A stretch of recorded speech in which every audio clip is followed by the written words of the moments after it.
Hello people! Ayan guys, ngayon ipakita ko sa inyo kung paano gumawa ng nilupak. So ayan guys, nilupak.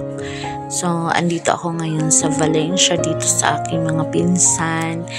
Ayan, dahil sama-sama at na-miss ang kumain ng nilupak. So ayan guys, ito yung ingredients ng nilupak. Ano lang siya, buko at saka condensed milk.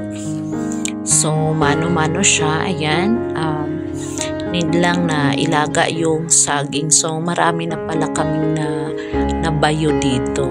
Bayo-bayo lang. So ayan yung saging, balatan at ilagay dyan sa lusong. Lusong ang tawag ana sa Bisaya niya. Kanang siya, kanang dahan-dahan siya, hindi mo siya pwedeng bayuhin ng malakas. So kung sa iba kailangan ng bumayo ng malakas, dito dahan-dahan ang pagbayo. Ayan, so sa Bisaya lubkon, so kanang maglubok o kanang saging. So saging sabayan guys na ilaga lang siya din. Ayan na, dahil maliit yung ating lusong or yung pinagbabayuhan. Sa Bisaya manggod ang tawag ana kay lusong. So kana nga lusong, sadya gina siya nga gipalit para lang sa paghimo anang nilupak. So cute lang kaayo siya kay kanang kuan ra siya ana ra, unti-unti lang ang paglagay ng saging. So alalay lang, then dahan-dahan din siyang ayan lubkon, bayuhin. Then mano-mano din ang paglagay ng gatas. Ayan, so habang dinabayo siya, ayan, lagyan siya ng gatas at buko. So yan, buko, ayan o, ayan, fresh na buko. Ay, nakita ninyo yan guys, napakasarap talaga yan. Yan yung mga pagkain na masarap baunin pag sa mga outing. Ayan, so ayan, naggawa kami ng nilupak kasi babaunin namin sa pag-swimming. Dahan-dahan lang talaga yan ang pagbayo. Madali lang naman din siya kasi luto na luto yung saging. Binabayo lang siya para mahalo yung kanyang mga ingredients. So sa ibang lugar like Maynila, pwede nang ipagiling. Merong mga gilingan na talaga, pero ayan, dito sa probinsya namin, mano-mano talaga ang paggawa ng nilupak. So medyo hindi agad-agad natatapos kasi nga maliit yung pinagbabayuhan. Sa amin manggod ang kanang tawag ana lusong. So maliit lang siya, parang mga wala pa yatang 10 perasong saging ang kasya dyan. Kaya dahan-dahan lang talaga siya. Paulit-ulit lang ang proseso, lagay, bayo, lagay ng asukal, lagay ng buko, lagay ng condensed milk. So ang paglagay naman ng condensed milk at saka buko, optional lang naman yan. Kung gusto nyo talagang masarap na masarap ang inyong nilupak, tama lang talaga na lagyan natin siya ng condensed milk. Ayan o, condensed milk. So alalay lang, buhos-buhos lang, tansya-tansya lang. Nasa sa inyo kung gaano ka tamis ang gusto nyo or matabang lang. So yan guys, mga pinsan ko, napakasipag magbayo. Yan, kasi dito sa kanila every week gumagawa talaga sila ng nilupak kasi ayan, masarap talaga siyang pang merienda.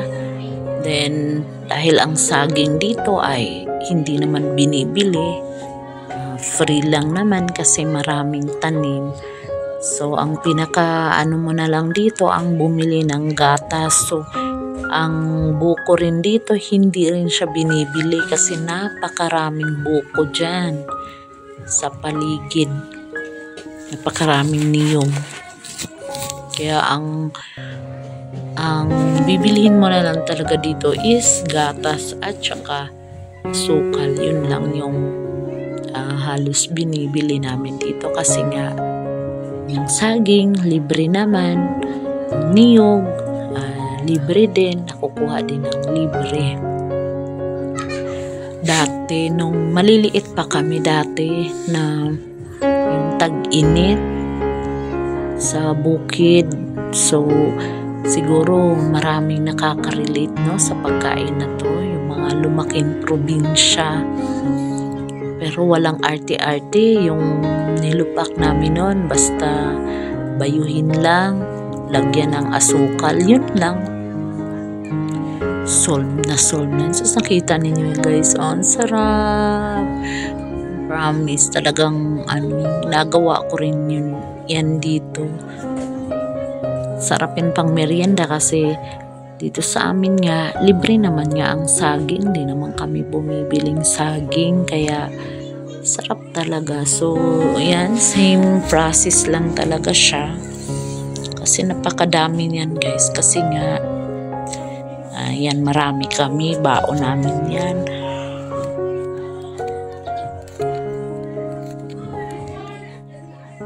So, ayan. Ganun lang, dahan-dahan lang, balatan lang yung saging. Ilagay lang dyan sa lusong magutawag ana sa amo abadere. Yan, ang tagabayo ang aking pinsan, napakasipag bumayo. Ayan. So, hindi naman siya masyadong mabigat yung kanyang pangbayo. Magaan lang yan.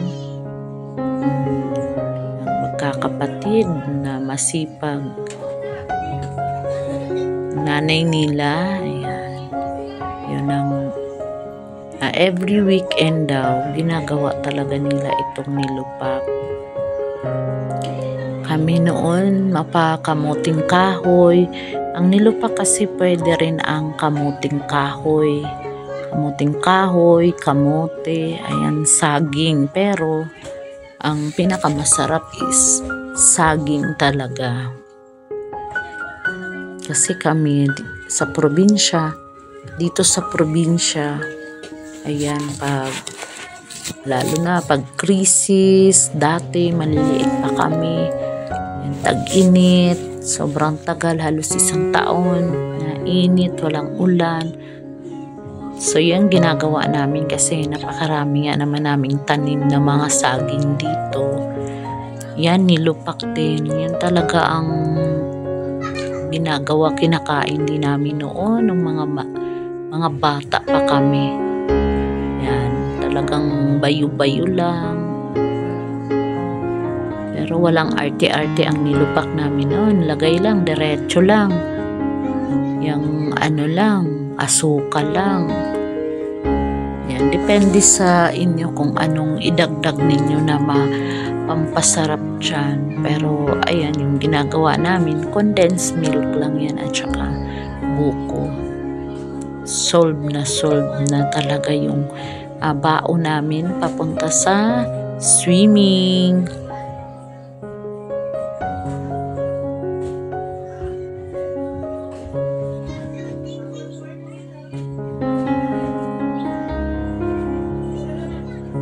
Ganyan at ganyan lang siya.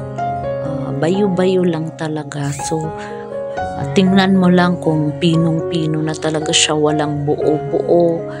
Ayan, pag yung pinong-pino na, pwede na siya. Basta mahalo na lahat yung gatas at saka asukal at saka buko.